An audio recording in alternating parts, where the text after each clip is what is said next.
Welcome to our 5 on 5. We're pleased to welcome in Cliff Thomason, the independent candidate for governor. Cliff, good to see you. Thanks for coming in. Appreciate it. So you're a Grants Pass resident. Right. Tell us a little bit about your background. Well, currently I'm an industrial hemp farmer.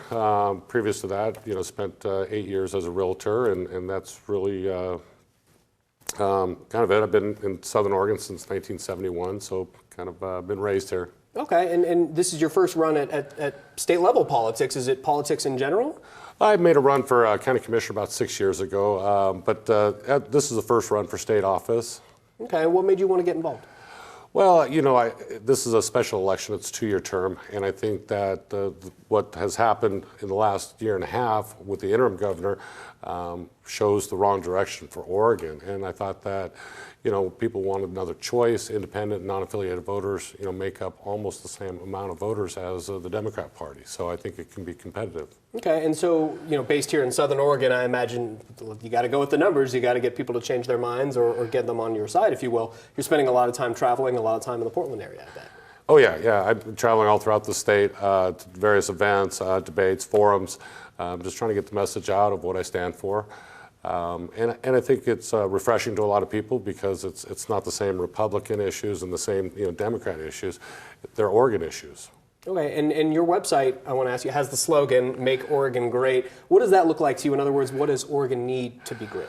Well, I think, education, performance needs to increase. We have one of the worst graduation rates in the nation, and we have had that for the last 20 years.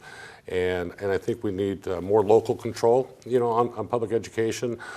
Each school district is different demographics, and I think we need to allow them to approach education on a local level to increase graduation rates.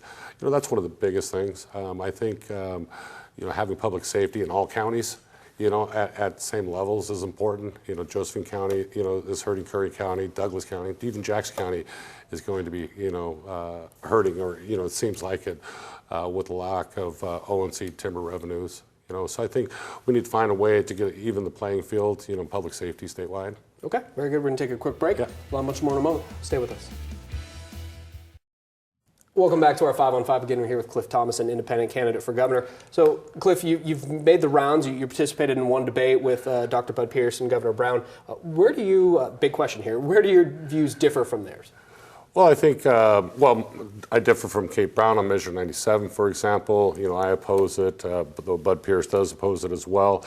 But I look at, finding stable funding for the state, that we need to actually look at, the possibility of a sales tax, lowering or eliminating income tax, property tax, restructure corporate tax code, and maybe look at that. We haven't even approached the voters in a sensible manner in over 20 years on that. And I think it's a difficult thing for people to hear. It's kind of it's not an easy term to even mention and have people respond to.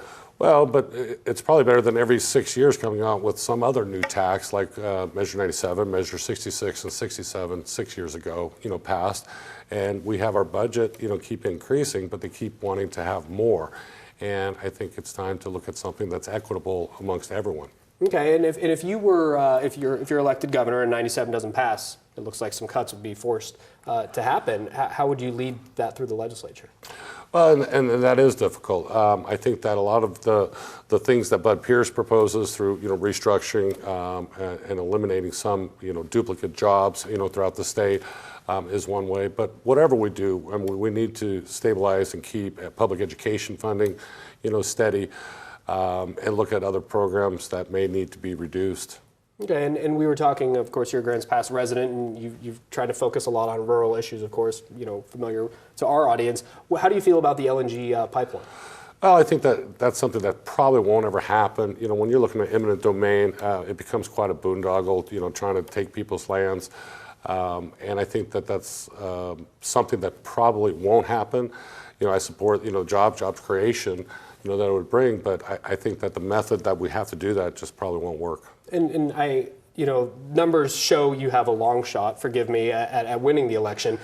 Any chance you come back in a couple of years, go with the name recognition you have right now, and continue to try and increase the independent party's foothold, if you will? It's possible. You know, the key right now is getting Kate Brown out of office. So if I don't get it, then, you know, maybe Bud Pierce gets it. But I think that it's important that people, you know, have a choice and have a third choice. And so if not me, then, you know, we'll have someone else strong from the party running in 2 more years. Great to meet you. Thanks so much for being here. Thank you so much. All right, stay with us. We'll be right back.